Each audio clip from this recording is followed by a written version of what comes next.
Welcome to the latest insights from Circana Inspire, understanding the resilience of SNAP shoppers. We've been doing this annual presentation of supplemental nutritional assistance program for several years now, and we're thrilled to be here. I'm joined today by DJ Joyner, who is one of our consumer experts in the firm. Together, we will share with you what's happening with SNAP. A little housekeeping. If you have any questions, please feel free to put them into the Q&A section. If time permits, we will answer them live at the end of the presentation. If not, we will get back to you via email. In addition, there will be the recording sent to you, and it'll have a link where you can download the presentation on your demand. So with that, let me get to our agenda. We will first cover the give and take of Supplemental Nutritional Assistance Program.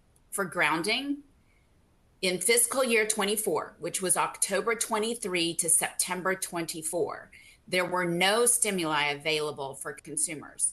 We will look at what that means from the SNAP households, shopping and consumption patterns, and then we'll take a look at private label and the gains they've made, but also the strength of name brands. We'll discuss SNAP's tenacity for value, as consumers are really trying to seek a bridge for the gap that they have between their wallet and prices and making ends meet. And then we'll end with some ideas of what we think you can action in order to help SNAP shoppers endure what's coming, whatever that might be. So let's first get grounded in the program.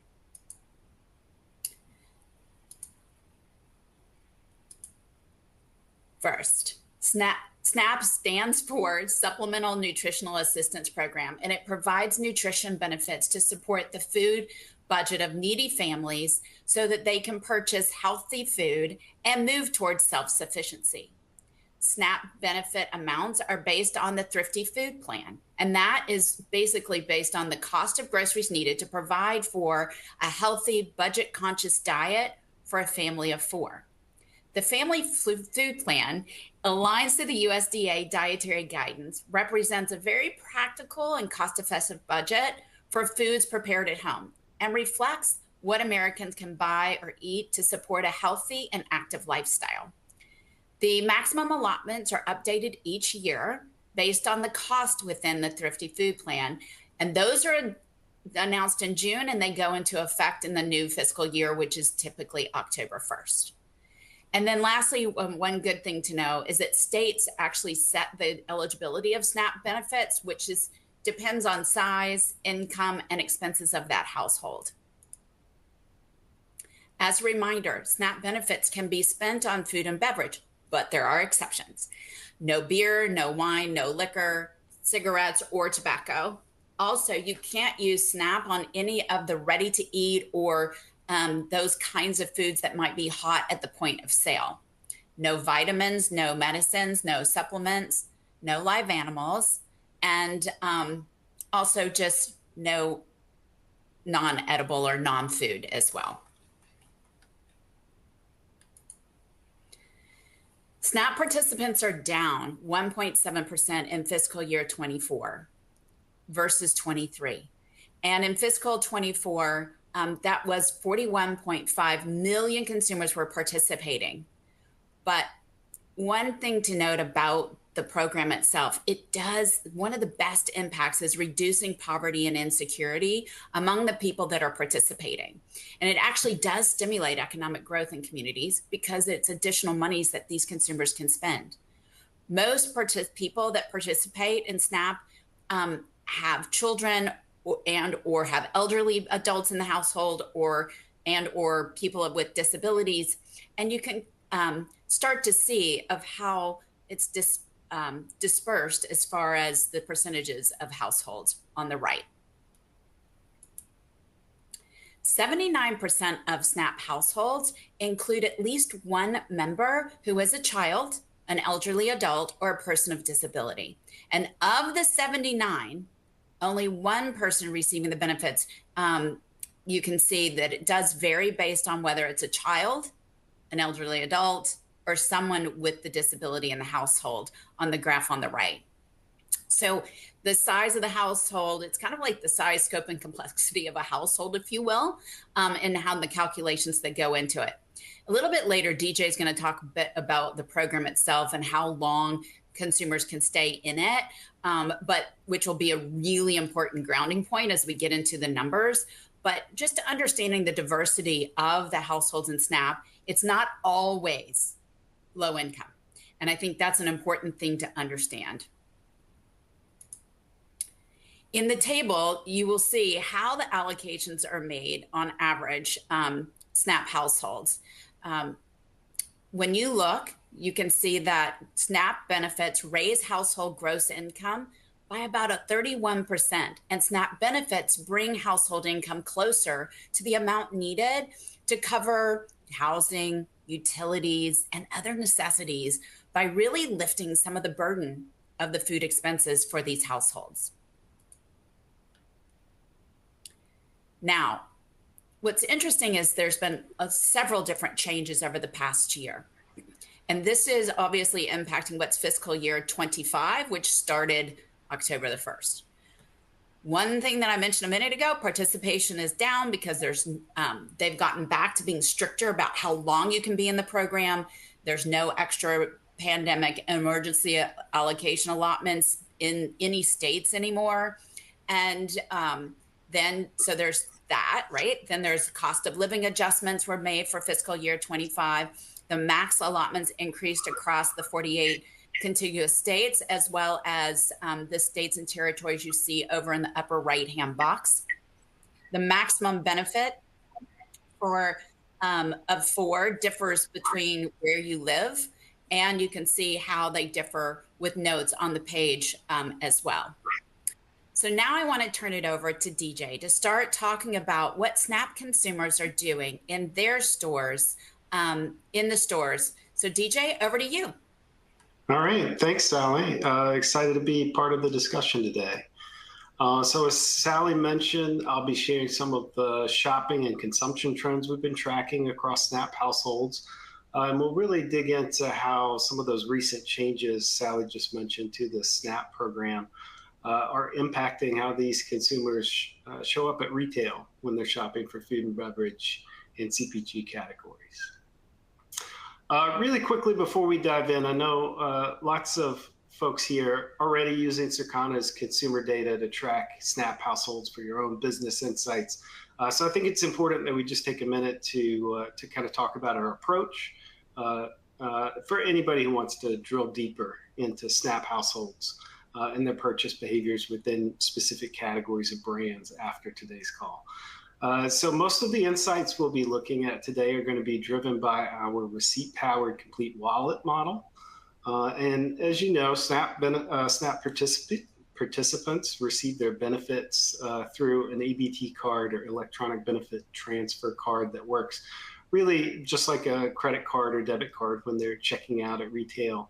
And we see this payment method itemized on a receipt anytime panelists are making a purchase using their SNAP benefits, which gives us a way to identify those SNAP using households on our panel based on their real world purchase activity.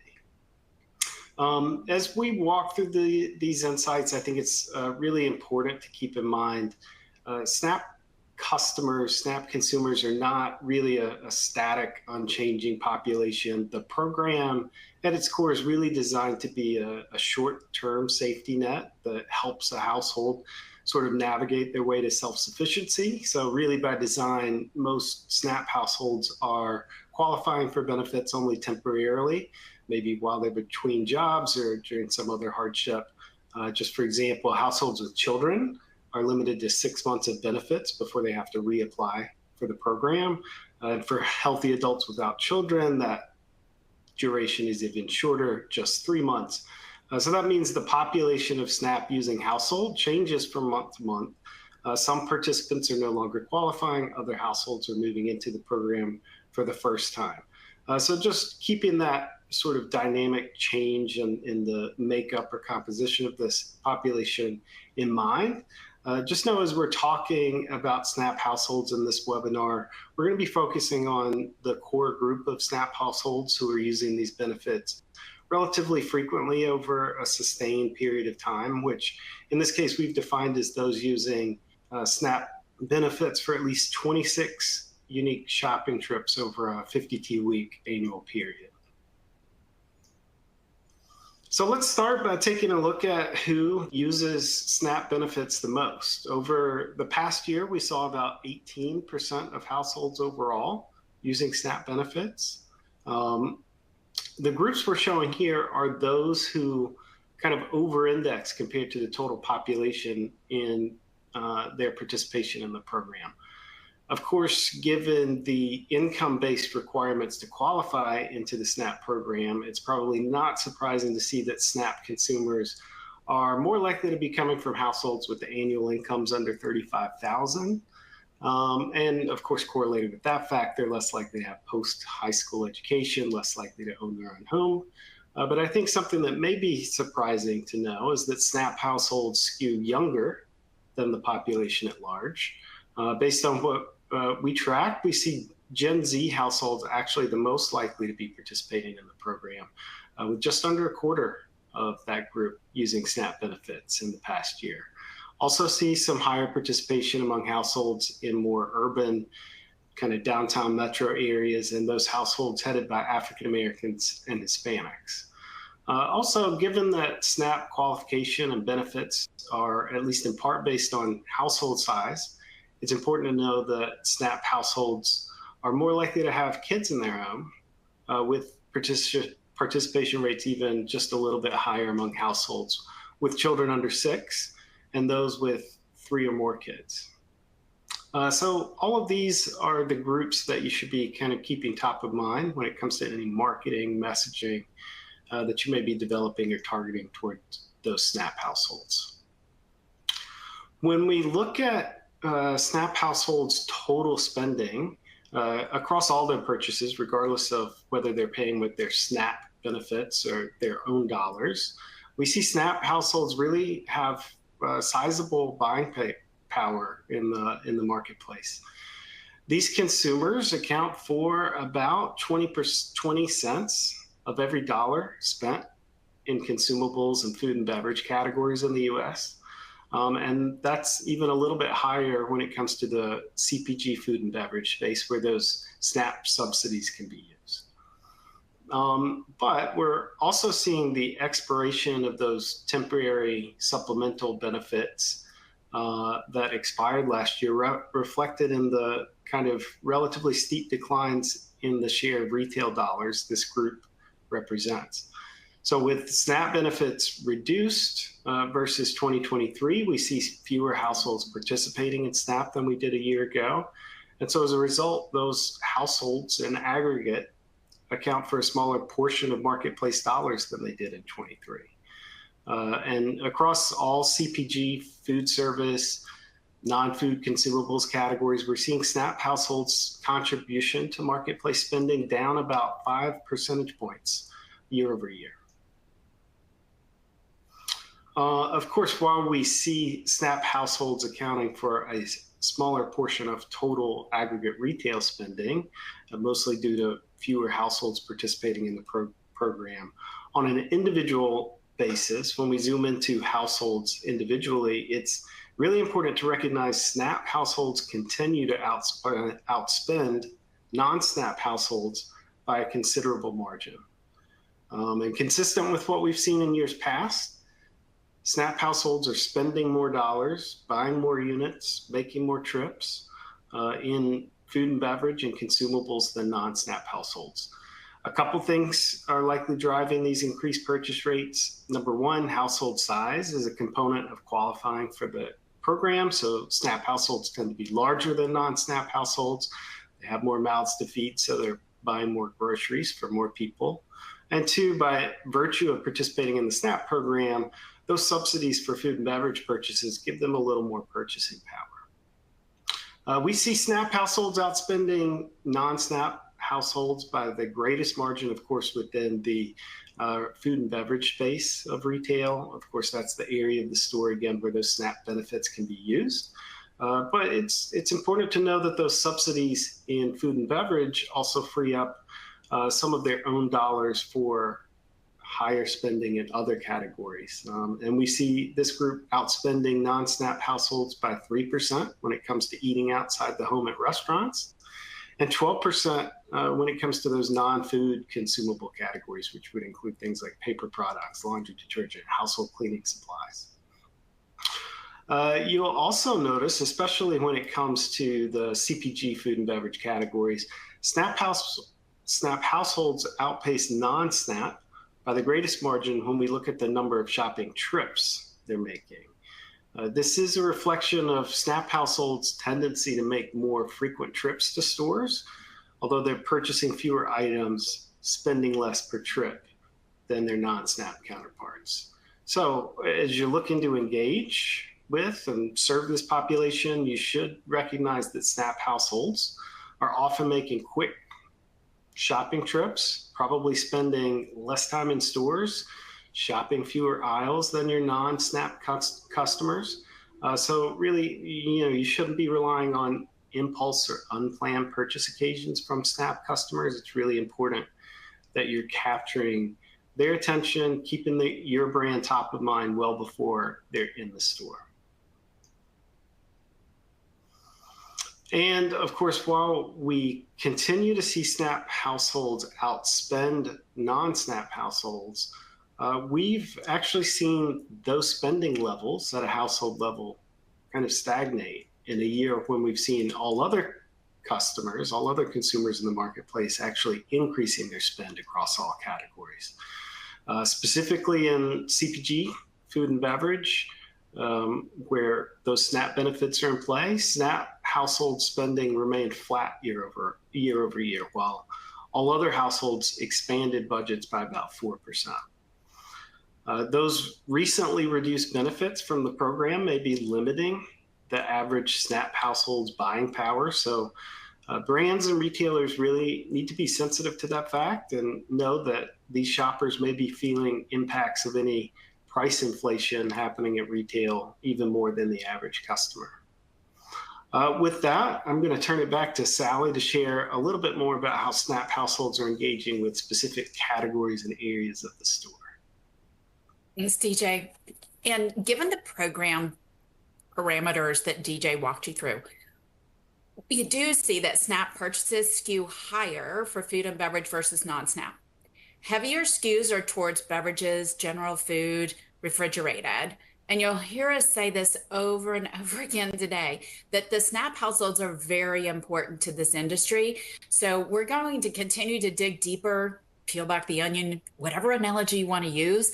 We're going to keep going into this because what you've seen is there is a very big instance of SNAP consumers being incredibly important to not only the industry sales, but to your product portfolio. So as we think about food and beverage sales for SNAP consumers, there are different metrics on how to determine not only what they're buying, but also opportunities as we move forward. Looking at SNAP's share of departments, general food and refrigerated make up over 50% of their spend. And we see that trips are up across all departments, which is what DJ was talking to you about, is that we do see more trips, but fewer items per trip in general. And it's interesting that most consumers are definitely doing this, no matter if they're SNAP or not. So this really does align with what we see from a broad food and beverage perspective. I do think produce, though, being that it is the one department that's growing in dollars, units, and in trips, is an indication that these consumers are doing whatever they can to eat a bit more balanced and more healthy. Now, as you look at this page and pages before, please remember SNAP allotments cannot be spent on hot or ready-to-eat foods. So deli uptick is coming more out of their own budgets, but they can find convenience in the products sold there, so they're willing to spend there. Now, the categories ranked here are ranked on dollars per buyer. And as you look at the developing and diverging trends between dollars and units, it really does kind of play into where consumers are shopping. So this is a little spoiler alert. We will discuss channels a lot throughout this.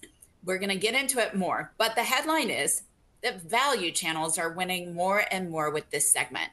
In addition, many retailers have been reducing prices across thousands of items throughout 2024. And some consumers are starting to also make changes in the sizes in which they want to purchase. And then lastly, what DJ and I have talked about, fewer participants in the program will also cause decline across some of these sectors. All in all, I want to focus on the units right now, and that allows you to see what they're leaning into a bit more than versus what they're not. And focusing on units per buyer, frozen meat, poultry, seafood, salty snacks. You can see here fresh fruit, baking, and even condiments are all winning. Now, yes, beer, spirit, liquor, they're all also winning, but that's where they have to spend their own money. And for those of you that have turned in every year, you'll note that baking is a theme that we see within this segment every single year. So baking continues to be upticks in dollars, units, and even trips. And if you're not engaging with consumers within the SNAP program, however you want to be able to do that, whether that's, I know there's some legalities on how to target them, so you would have to go a little bit broader with EBT. But in doing that, if you've got a play in for baking, or even if you want to leverage your products to be something a bit more adventurous and drive joy, then we heavily suggest that you do that. I also think that the flat units is actually a good thing with some of the different categories, given everything we've talked about. If there is a category or a segment or your product is flat with SNAP, that's not a bad thing. It means that the softening of declines are happening, and we see that across fresh veggies, cookies, crackers within this segment. Now, this page shows you the breakdown of the complete CPG spend, how SNAP shoppers spend their SNAP income and their own income, and the categories where SNAP index is higher versus non-SNAP, above about 124 index. So we didn't obviously put everything on this page. The key point is you want to compete with these, if you compete in these categories, make sure that you're getting your fair share of the SNAP consumer. As you look at the differences in dollar percent change, SNAP will, of course, lag non-SNAP for everything we talked about. But salty snacks is one exception to that. And you can see here that there are some categories that we've highlighted where they cannot spend SNAP, but they are spending their own dollars. And then lastly, as an industry, I think this also points towards we need some different tactics, some new tactics, some innovative thinking on how to engage this consumer across all the different sectors, especially when you think about CPG. Speaking of some of the different tactics that you could take, we've given this to you before, but it outlines steps that you can take depending on your brand situation. On the left, you're seeing products that are losing dollars and trips, which we have a lot of those right now, given, again, the situation. So you want to be able to watch your products, and you want to carefully offer more precision, timing, and even targeted messaging whenever possible. The idea is you want to be able to drive penetration, buy rate, and or frequency. If you're not monitoring your SNAP consumer on a consistent basis and really taking information like this, you're missing out. We definitely think this is such an important, when DJ said the SNAP consumer spends 20 cents on the dollar, that should be a moment of pause. Even though they're spending less, I think fiscal 25 will be different because now we're overlapping what was a difficult year. And then on the right-hand side, you can see where we're increasing dollars and units. And you can incentivize purchases, maybe multiple purchases, some way to get getting in more than just one while they're in the store or online, and leverage social media too for some of those innovative approaches and ideas. Now, looking at occasions, SNAP shoppers have increased their units per buyer on dinner and baking. And dinner is one of the largest occasions that consumers spend in general. And it's also an occasion that can transcend to other occasions like leftovers at lunch or maybe even snacking. Therefore, Make sure you're messaging how your brand, whether you're a CPG or a retailer, can assist them. And then offer deals that combine products for discounts or co-promotions, etc. For other occasions, how you can make them more affordable for Snap and communicate it to them is incredibly important. From an occasion management to events to deals, embracing these consumers even more can be a very good use of your advertising investments. And when we take a look at those categories where Snap is growing, both units and dollars, yes, there are some of those, and they're here. We split them into three groups. One is just around meal occasions. So these categories that you're seeing, like fresh fruit, fresh veggies, all are kind of part of them trying to make their balanced meals, their balanced occasions, and that health and well-being is transcending no matter who you are in the US. Everyone is at least trying to do something towards their health and well-being.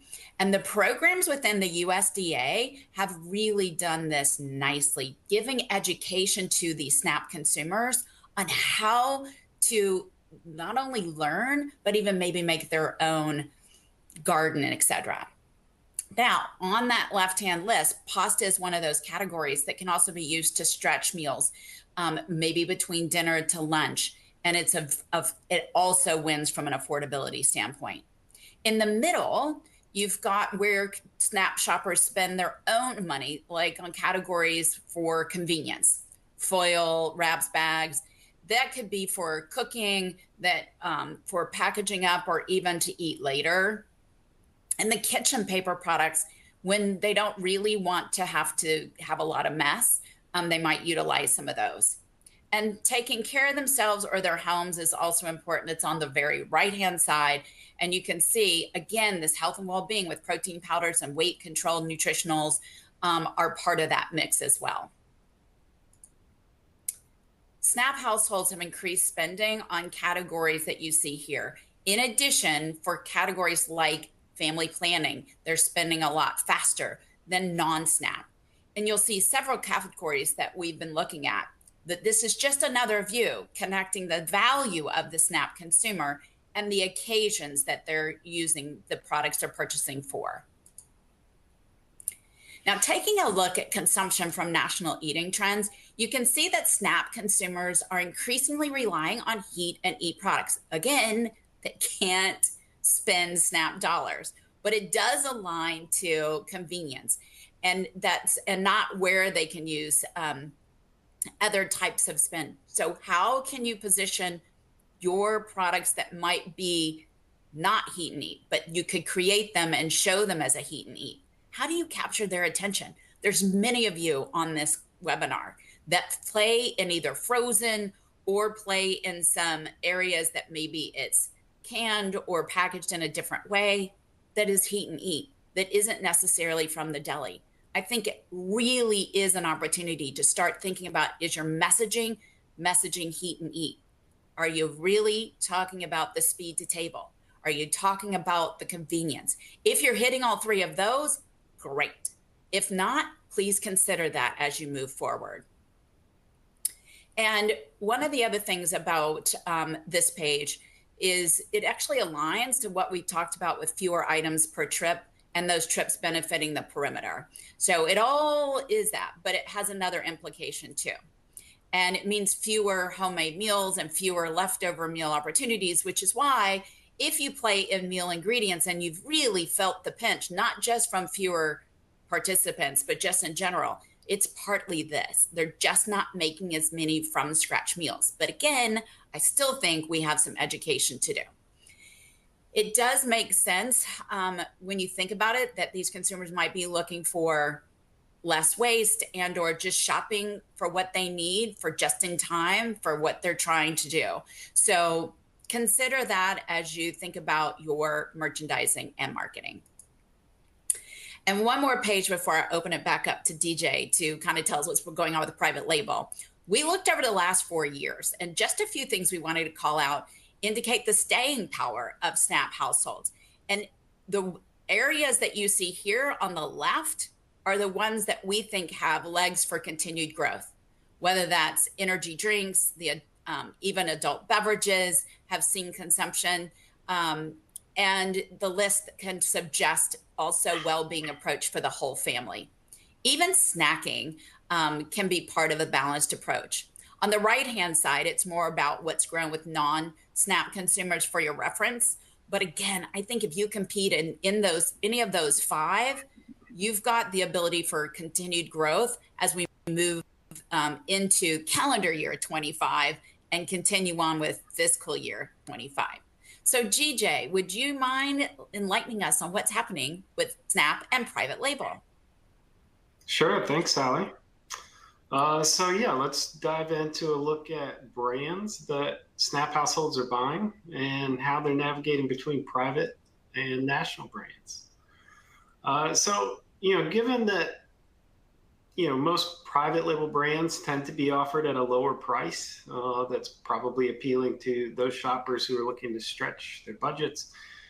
It may be surprising to know that SNAP households actually spend less of their CPG food and beverage dollars on private brands than non-SNAP households. It's 19% for SNAP households versus 20% of dollars among those non-SNAP households.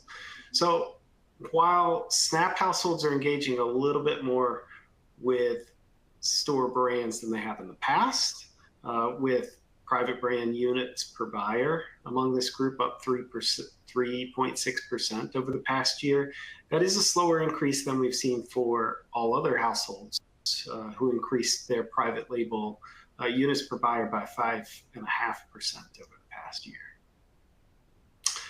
So of course, if SNAP households are spending 19% of their food and beverage dollars on private label, that means the remaining 81% is going to national brands. And on a unit basis, that's 78% of the items they're buying in these categories are national brands. And that continues to be higher than non-SNAP households, where we see, again, national brands make up 80% of dollars and 76% of units purchased.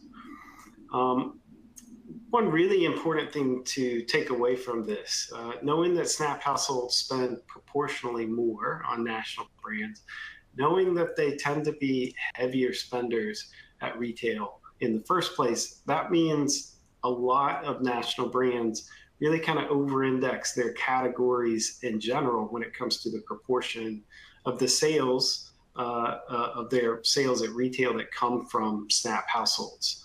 In fact, some of the CPG brands that we look at source even more than a third of their dollars at retail from SNAP households. So again, it goes without saying, but if you're managing one of these brands, this group of customers, SNAP households, should be a focus area of your ongoing performance tracking, because these consumers can have really an outsized influence on your sales in total. So although we see SNAP households show a slightly stronger preference for spending on name brands, we should also keep in mind that these consumers are shifting a bit away from those national brands and towards private label across food and beverage categories over the past year. So we've seen spend per buyer and units per buyer up around 4 percentage points for private label brands in the past year. National brands over the same time really kind of performed relatively flat on those metrics. And this continues a 3-year trend that we've been tracking of SNAP consumers spending about 4% more per household on private label every year. And although we are seeing some movement among SNAP customers toward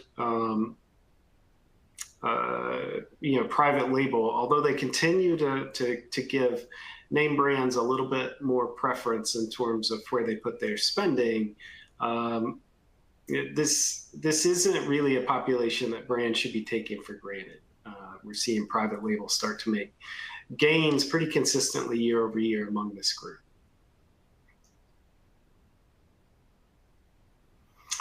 So when we zoom into specific channels and compare spending year over year, we're seeing the biggest source of those gains in private label among SNAP households coming from the mass channel, where customers, SNAP households spent an average of about $88 per household on private label, which is up about $5 year over year since 2023.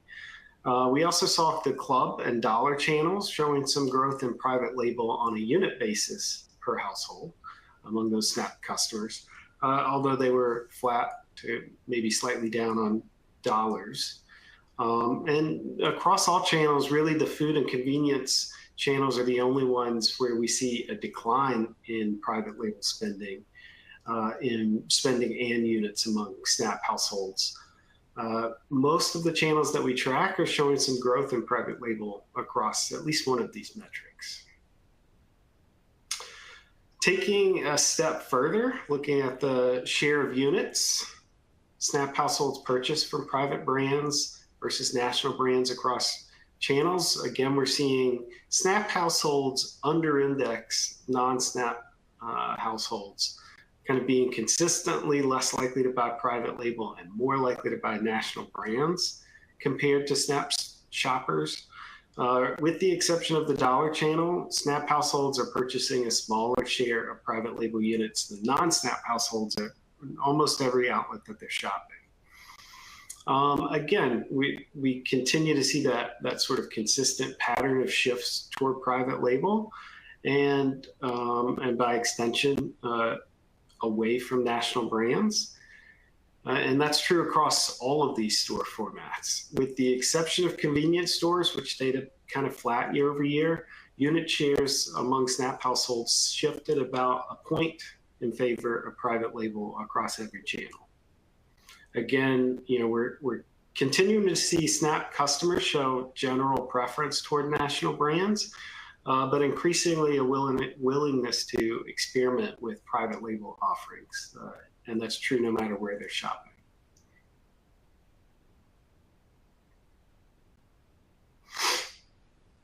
And now taking a similar look across channel, but this time comparing the shift in national brand unit share between SNAP households and non-SNAP households. We're seeing those SNAP consumers shifting away from national brands a little bit faster than their non-SNAP counterparts overall.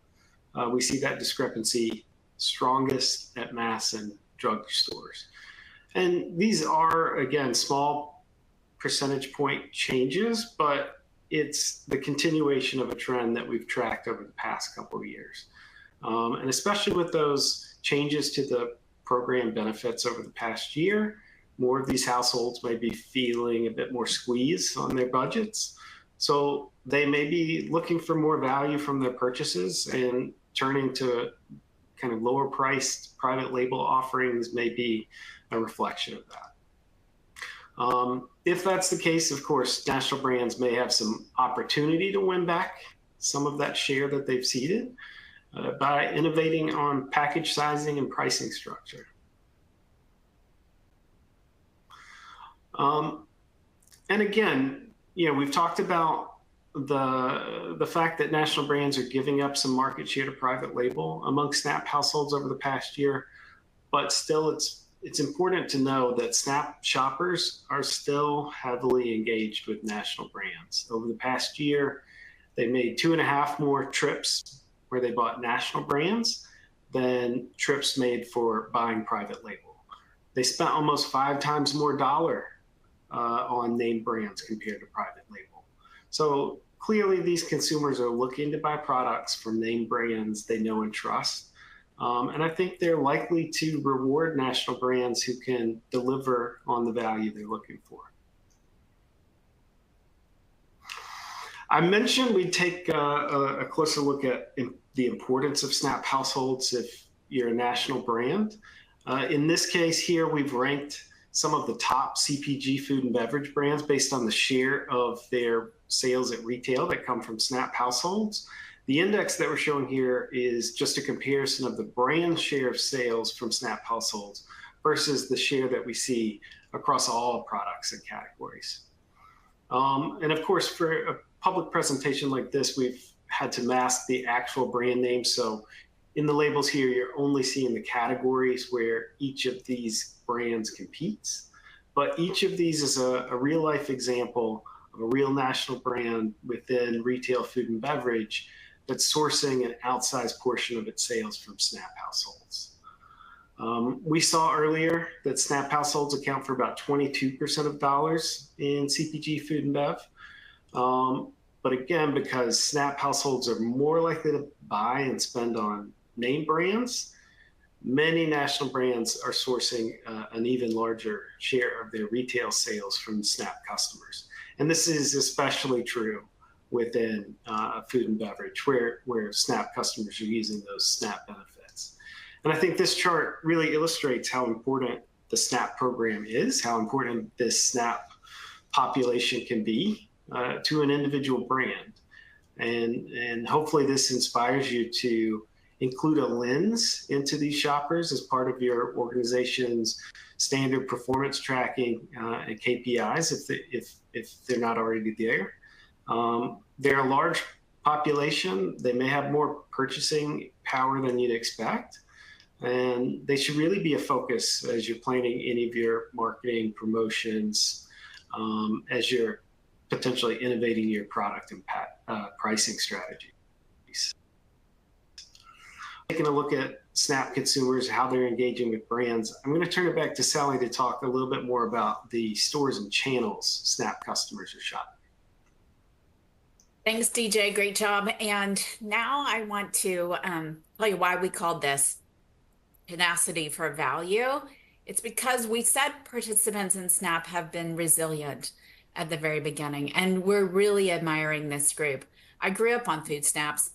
I can't even talk. I grew up on food stamps, and I can attest to the fact that it's not easy to make ends meet, especially in the environment that we're in and with the limited means that these folks have. So everything that DJ has walked you through, I hope has been compelling, that if you do not have a SNAP strategy, you absolutely need one. And this section is going to suggest that it should also be part of your joint business planning strategies with retailers. This group is really leaning in. In fact, they've made 22% more total trips versus non-SNAP and 38% more food and beverage trips than non-SNAP. Now, granted, we talked about that trips are up, so that could line into this, but there's still a group that's coming in, walking the aisles and or clicking through the online. And earlier, DJ walked you through the channel story for private brands versus name brands. So this is taking you now to total spend. And SNAP shoppers represent 22% of sales across all channels. And you can see here there are 5 channels that have more than 20%, predominantly are value-based retailers, specifically dollar and mass. And you can see from an index perspective, as we've shown you every single year, dollar and mass channels are the 2 that top the list versus others that SNAP shoppers feel they're getting that everyday low price and getting the benefits for the investments that they're having to make. When we flip the data a bit, like if you think of it as a Rubik's Cube or something, we looked at where can SNAP consumers spend the majority of their dollars, no matter EBT or non-EBT. And when we did that, they spend the most at grocery and at restaurants, but they under-index versus SNAP. And they did see a bit of a skew towards and growing in mass, dollar, and convenience. They do spend more in drug, but that is declining. And they're underrepresented at other establishments like specialty and pure play e-com. Making CPG retail the universe, so if you think of the CPG retail as the main 100% goal, then food and mass equal about 65% of the SNAP spend. And mass, club, and dollar have even gained share over the past year. Even specialty too, small, but still gaining a little bit. More of the shifts have been out of home, convenience, and pure play and e-com meaning they've shifted into food and mass and dollar and specialty out of those. So it aligns with things we're seeing from a broader food and beverage standpoint. So this didn't surprise us when we saw this, but again, it just gives you, as you're thinking about your retail joint business planning, you do need to have different tactics for food versus mass versus club versus specialty, etc., to attract and retain. Again, this is all about driving penetration, buy rate, and frequency of this cohort. What's interesting about channel growth is in that when you look at this, we're able to drive that penetration, buy rate, and frequency, as you can see here. We found that when you look at it, it is a bit of a play when you take a look at dollar, for instance. They have 93% household penetration. They gained 0.2, and over from a percent changed up 1.4%. So even though dollar is a place that over indexes for consumers, they have continued to penetrate and get more households, more SNAP households into that channel. On the reverse side, if you take a look at e-com where it's underrepresented, you can see that that is not a place that they turned to over the last year. So in that regard, given where you're going to be placing your bets, which retailers, where you're going to lean in, absolutely think of this page on where have the penetration increased and are we getting part of that, and where penetration isn't growing, what can we do to help the retailers in that channel to change that number? On this page, you're looking at SNAP households outspending non-SNAP, and you're seeing it grocery, mass, convenience, and dollars. Kind of a theme throughout the channels, but we're showing you different views of this. And they're spending more at club and dollar, but retracting at grocery, convenience, and drug. Again, just a different perspective, different way of looking at it, almost getting to the exact same conclusion, but we also wanted to make sure you knew we didn't leave any stone unturned when it came to looking at the channels. One thing that I think is best in class is how retailers are engaging with SNAP and publicizing the EBT offerings. They're using their websites, their mobile apps to do so. And these that are on the page are just a few screenshots. This is by no means exhaustive, but I actually think we can still do better. I think we need to help on all these websites with education about what's not only EBT eligible, but how do you take those EBT eligible products and create recipes for the week, for the month? How can we kind of make that bundle deal where you can say you can make this recipe and serve your family for $2 per person for dinner, whatever that might be. But I think we need to get more specific.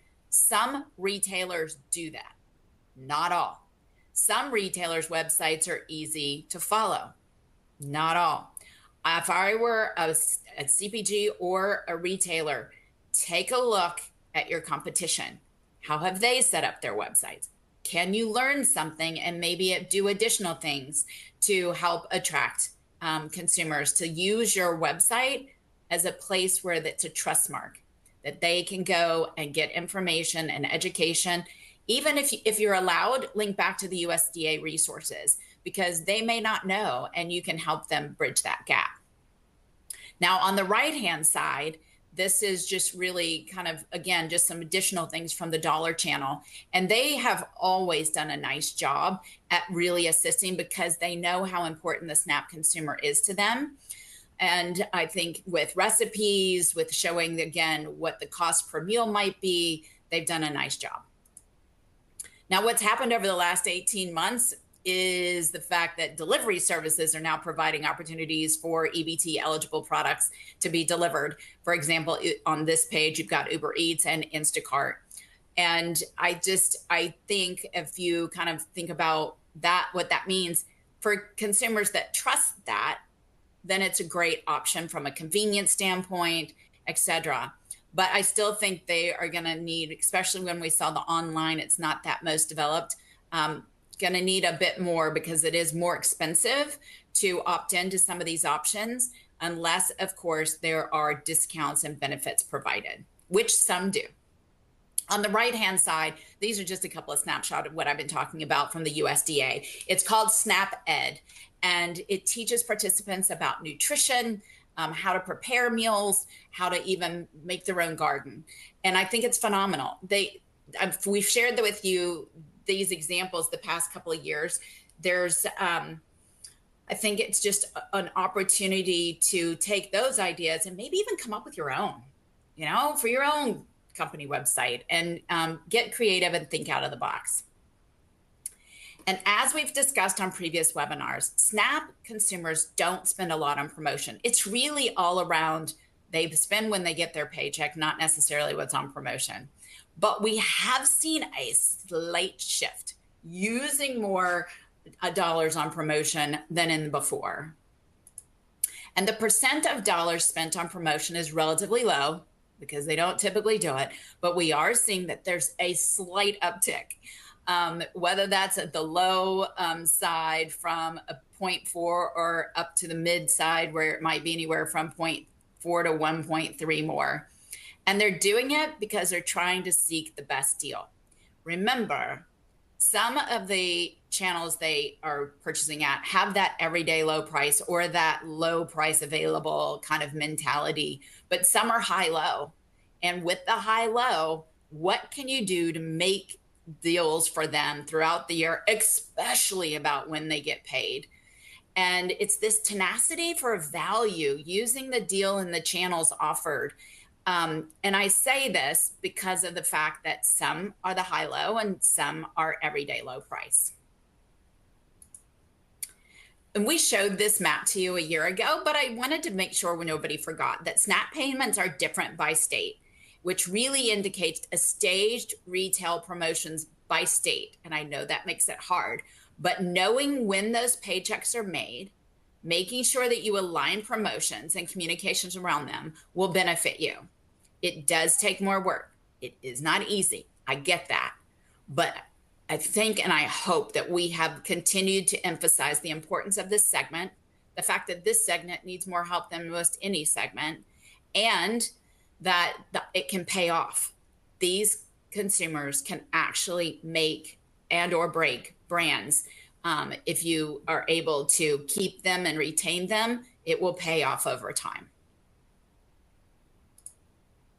So now we want to share with you just some ideas to help the SNAP consumer endure. We do recommend that all companies have a full SNAP strategy in place for whatever your fiscal 25 is. Everybody has a different fiscal, but whatever it is, hopefully you have a SNAP strategies. I do think, given that this has been kind of a reset year with the participation down, so it's kind of like that reset that we've kind of gotten to no stimuli. It's a reset year. There's not as much spending. That does mean that going into 25, and if prices continue to come down or stay where they are, we could see some momentum. And that's what we're hoping. But it's going to take planning on attracting, retaining, and regaining consumer shoppers. So let's start with what that might look like. For fiscal 25, really making sure you are able to attract, retain, and or give them the right price value. And the price value is critical for SNAP households based on their purchasing this year. Therefore, your channel strategy should be focused on how to assist retailers with the right assortment, right price, right stores. I know it's trite and I'm really sorry, but it can't. I'm telling you, no matter if it's this or something else, this is probably one of the most important aspects of competing in 25, whether it's for SNAP or whether it's just broader food and beverage or non-food. This is one of the most important. If your product is losing both dollars and trips, watch pricing carefully, inform, educate, and offer more precise timing of promotions. If, however, you are blessed and you have dollars and units growing, incentivize the consumers so that maybe they can increase purchasing, like with multiples, or leverage social media with purchase-based audiences. Given their performance for name brands, identify ways to co-promote occasion deals with both private brands and name brands as a way to increase baskets while delivering on SNAP household needs. Find a way to make meals as affordable as possible for SNAP consumers year round, not just the holidays, with stated value versus food service or other channels to deliver their price value goals. Utilize local shopper marketing efforts to align promotions with pay periods to increase buy rate and or frequency. And whether you're a CPG, manufacturer, or retailer, provide consumers with affordable meal and appliance ideas for just-in-time dilemma. That speed to table is obviously key. Address their preferences as well for convenience. And, oops, sorry, I missed the, I leverage, then you want to use the SNAP materials as well. Sorry, I clicked way too fast. Leverage the SNAP education materials, social media education that they offer to assist consumers in finding that optimal approaches for affordable well-being. So on behalf of DJ and myself, I want to thank you for joining us today. We have used several different solutions with Circana. If you're interested, we would love to provide you more information. If you are interested, please feel free to scan the QR code to get more information. And as I mentioned at the top of the hour, we will be sending an email with the replay and an opportunity to download the presentation via a link from our website. We do not have very much time left, so I am going to commit that we will answer your questions via email. Thank you so much for submitting them. We do hope that you have a wonderful holiday season ahead, and thank you for joining us today for discussion on the resilience of SNAP consumers. Take care.